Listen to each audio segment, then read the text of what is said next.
Je pense aux nouveaux outils que nous avons acquis, mais sur lesquels nous, la race humaine, avions l'avantage, que nous contrôlions, et que ce n'est pas forcément le cas à l'ère du numérique.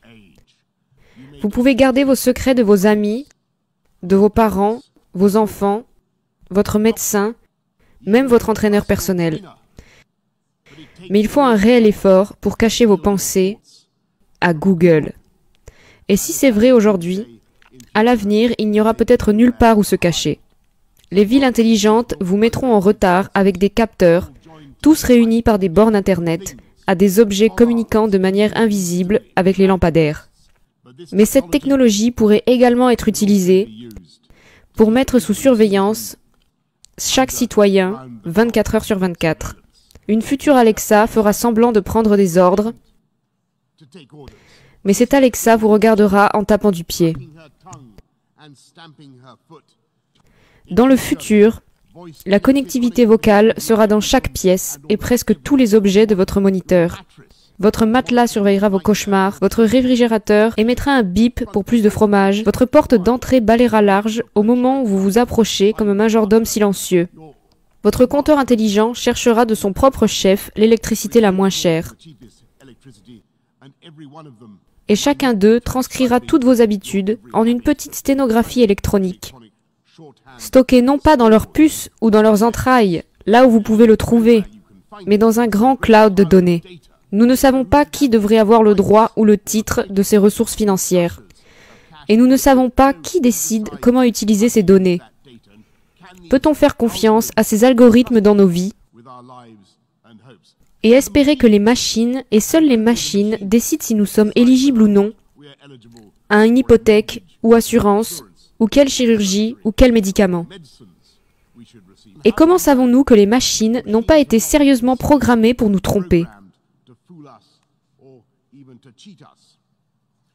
Nous utilisons déjà toutes sortes de messageries qui offrent une communication instantanée à un coût minime. Et ces mêmes programmes, plateformes, pourraient également être conçus pour la censure en temps réel de chaque conversation avec des mots offensants supprimés automatiquement. Et pour cause, dans certains pays, cela se produit, aujourd'hui. L'autoritarisme numérique n'est hélas pas l'affaire du fantasme dystopique, mais une réalité émergente. L'IA, que signifiera-t-elle? Des robots utiles pour laver et prendre soin d'une population vieillissante? Ou Terminator aux yeux roses renvoyé du futur pour abattre la race humaine? Que représentera la biologie synthétique? Restaurer nos foies et nos yeux avec régénération miracle des tissus comme un remède fantastique contre la gueule de bois? Ou va-t-elle amener des poulets terrifiants sans membres à nos tables? La technologie nous aidera pour vaincre la maladie ou laissera-t-elle de minuscules robots se répliquer en nous-mêmes?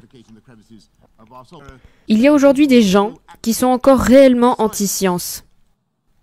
Un mouvement appelé les anti-vax, qui ont refusé de reconnaître les preuves que les vaccinations ont éradiqué la variole, et qui, par leurs préjugés, mettent en fait en danger les enfants mêmes qu'ils veulent protéger. Et je rejette totalement ce pessimisme anti-science. Je suis profondément optimiste quant à la capacité des nouvelles technologies à servir de libérateurs et pour refaire le monde merveilleusement et simplement.